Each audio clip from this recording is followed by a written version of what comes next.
आज हमने पढ़ना है मोल। मोल एक नेक्स्ट टॉपिक है। कल हमने न्यूमेरिकल किए थे। मोल समझने से पहले एक दो बातें हैं वो आज हम डिस्कस पहले करेंगे, फिर उसके बाद मोल को पढ़ते हैं। टॉपिक बेसिकली जो मोल वाला है ना, पिछले साल लॉन्ग में भी आया ये क्वेश्चन। पहले ये समझा जाता था कि शॉर्ट क्वेश्चन इसमें से आता है, लेकिन पिछले साल मुल्तान बोर्ड में इसका लॉन्ग क्वेश्चन भी आया है।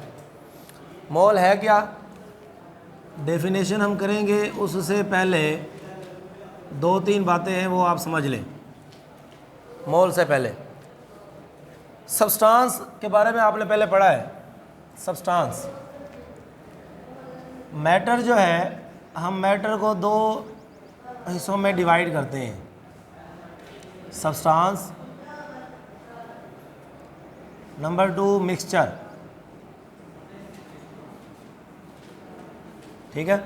सब्सटेंस वो मैटर है जो प्योर हालत में हो, अपनी बिल्कुल खालिस हालत में जो भी मैटर होगा उसको हम सब्सटेंस बोलते हैं। मिसाल के तौर पर गोल्ड है, अगर वो ओरिजिनल हालत में प्योर हालत में है तो फिर हम उसे सब्सटेंस कहेंगे। सब्सटेंस 4 तरह की हो सकती है जो हम यहाँ पर आज तज़किरा करेंगे। एलिमेंट हो सकता है, एलिमेंट, मॉलिक्यूल। नंबर 3, मॉलिक्यूल के अलावा आयोनिक कंपाउंड या आयोनिक या फार्मूला यूनिट भी कह सकते हैं। फार्मूला यूनिट जिसको हम आयोनिक कंपाउंड बोलते हैं। ठीक है। और 4th नंबर पे हमारे पास है आयोनिक स्पीशी या आइन कह लें। आयोनिक स्पीशी या आइन 4 तरह की सब्सटेंसेस हो सकती हैं। ठीक है। तो टोटल सब्सटेंस की अगर हम बात करें,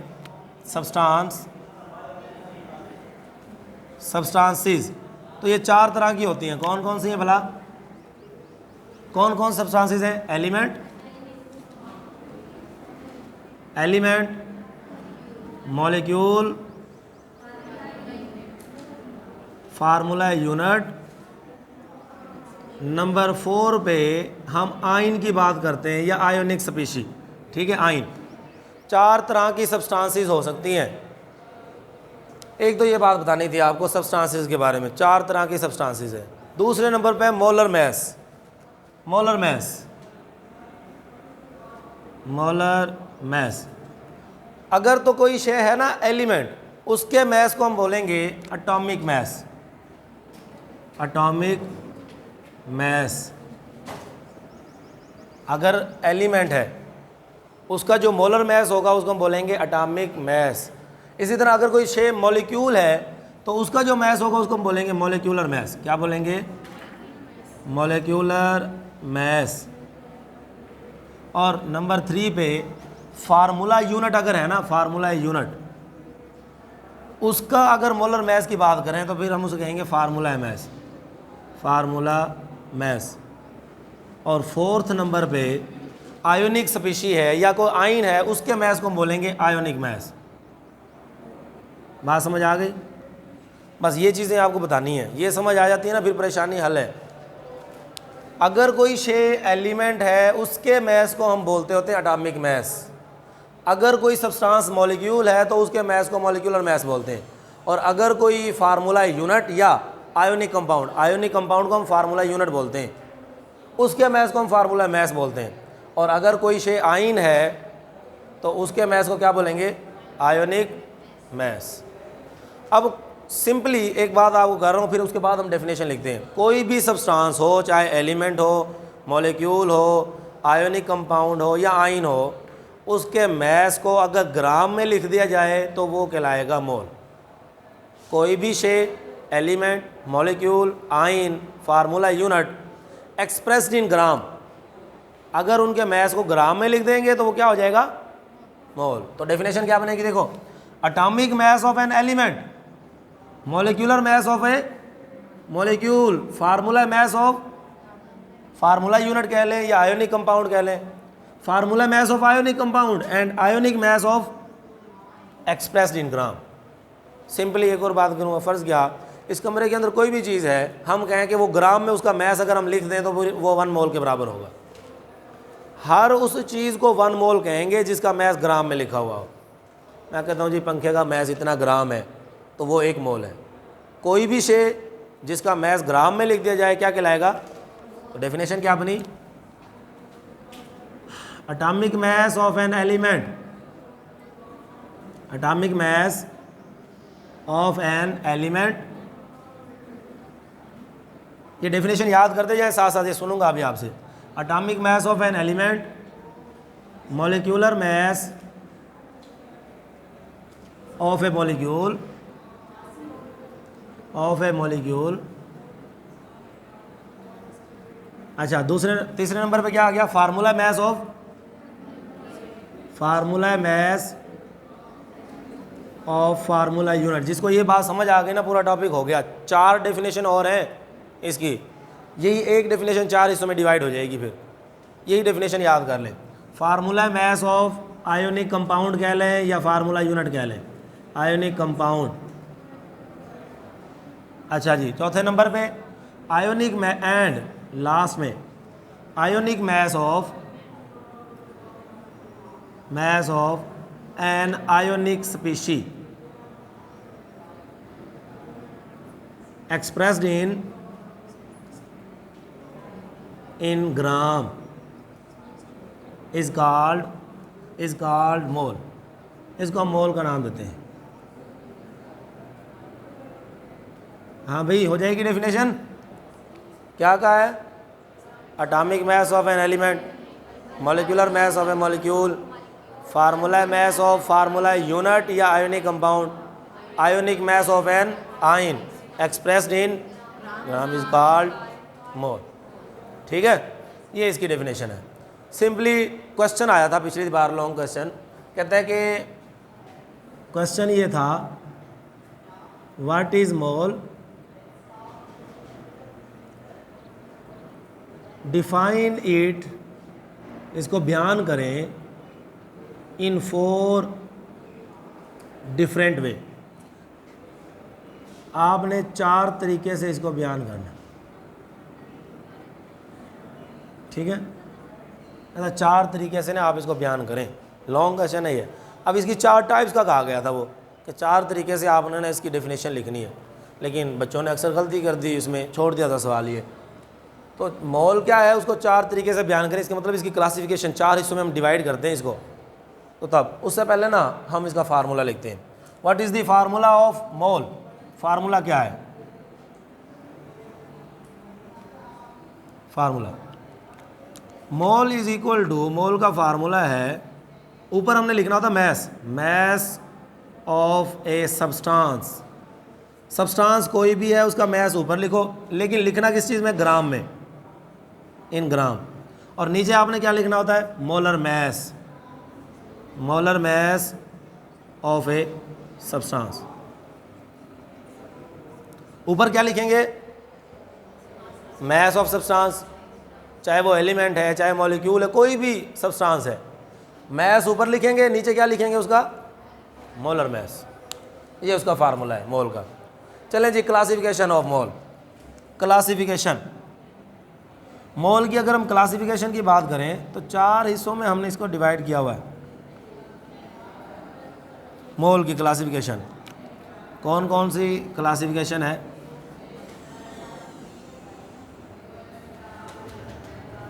देखें, gram atom, gram molecule. Number 3 ग्राम फार्मूला। और 4th नंबर पे ग्राम आइन। ये इसकी क्लासिफिकेशन है। 4 हिस्सों में हम इसको डिवाइड करते हैं। अब ये जो 4 हमने ना इसकी क्लासिफिकेशन में लिखी हैं चीज़ें, ये 4, इनकी ना हमने 3 बातें याद करनी है। डेफिनेशन, फार्मूला, एग्जाम्पल, 3 चीज़ें। इन चारों के लिए हमने उनकी डेफिनेशन, उनका फार्मूला और एग्जाम्पल। अच्छा, एग्जाम्पल हम मोल के लिए कर लेते हैं, लेकिन इनके लिए ना हम एक एक जब एग्जाम्पल पढ़ेंगे तो वही एग्जाम्पल मोल की होंगी सारी। ठीक है, ग्राम एटम के लिए, ग्राम मॉलिक्यूल के लिए, ग्राम फार्मूला के लिए जो एग्जाम्पलें होंगी ना वो मोल की एग्जाम्पलें हैं। अगर आप शार्ट क्वेश्चन आ जाता है ना कि मोल क्या है, उसके एग्जाम्पल बयान करें, तो यहाँ पर ही कि हम एक एक 2 एग्जाम्पल करेंगे, वही एग्जाम्पल जो है ना आपने मोल में लिख देनी है। मोल की एग्जाम्पल्स होंगी। अब हम बात करते हैं सबसे पहले ग्राम एटम की। Gram atom, gram atom. इस ऊपर वाली जो डेफिनेशन हमने लिखी है ना, इसके 4 पार्ट कर लें आप। सबसे पहले कौन कौन से part? Atomic mass of an element, molecular mass of a molecule, formula mass of ionic compound, ionic mass of ionic species, सब के साथ में आपने लिख देना इज एक्सप्रेस्ड इन ग्राम। ये डेफिनेशन हो जाएंगी। पहली definition, atomic mass of an element, of an element, atomic mass of an is expressed in gram, is expressed in gram, is called gram atom. समझ आ गई बात कि एलिमेंट का एटॉमिक मास अगर ग्राम में जाहिर कर दिया जाए तो फिर उसको हम ग्राम एटम का नाम देंगे। समझ आ गई बात? ठीक है जी, ये डेफिनेशन हो गई। दूसरे नंबर पे इसका फार्मूला, फार्मूला 3 बातें करेंगे, डेफिनेशन, फार्मूला और gram atom is equal to, gram atom बराबर है किसके बराबर? ऊपर हम क्या लिखते हैं? Mass, mass of an element. अब सब्सटेंस कौन सी है भला? एलिमेंट वाली सब्सटेंस तो है, लेकिन कौन सी? Element. Mass of substance in gram divided by molar mass, और मोलर मैस कौन सा होगा? Atomic mass of an element, mass of element. सही है? ये रेशो, ये ग्राम एटम के बराबर है। एग्जांपल करते हैं जी, एक एग्जांपल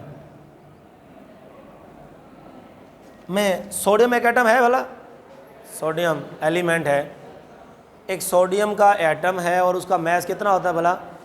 एटॉमिक मैस कितना है सोडियम का? कार्बन का कितना है? 16। शाबाश। और कुछ? ऑक्सीजन का, ऑक्सीजन का 16 होता है। कार्बन का कितना हुआ फिर? 12। तो अब देखो, कार्बन, ऑक्सीजन, सोडियम, ये एलिमेंट हैं। इनके एक एटम का मैस अगर हम ग्राम में लिख देंगे तो ग्राम एटम हो जाएगा। देखो मैं यहाँ पर लिख रहा हूँ कि 23 ग्राम ऑफ सोडियम, सोडियम का 23 ग्राम किसके बराबर है? 1 मोल। और एग्जांपल, 12 ग्राम ऑफ कार्बन किसके बराबर हो जाएगा? 1 मोल। और एग्जांपल देखो, हम बात करते हैं जी ऑक्सीजन की, 16 ग्राम ऑफ ऑक्सीजन कितने के बराबर होगा? 1 मोल के बराबर, 1 मोल। समझ आ गई बात? अब तीनों का मैंने मैस ग्राम में लिखा है और जिस जिस का मैस ग्राम में होता है वो 1 मोल के बराबर है। ठीक है, चलें जी, दूसरे नंबर वाली डेफिनेशन कौन सी बनेगी? Gram molecule. अब ये आप बताओ मुझे, ग्राम मॉलिक्यूल, ग्राम मॉलिक्यूल। अब मुझे बताओ मैं किस तरह से डेफिनेशन लिखूं? Molecular mass of a molecule, molecular mass, molecular mass of a molecule is expressed in gram, is called gram molecule, gram molecule. दूसरे नंबर पे हम क्या करते हैं? फार्मूला। फार्मूला बताएं जी, फार्मूला क्या बनेगा? Gram molecule is equal to, बराबर है, is equal to mass of a molecule divided by molecular mass of molecule या कंपाउंड। समझ आ गई बात?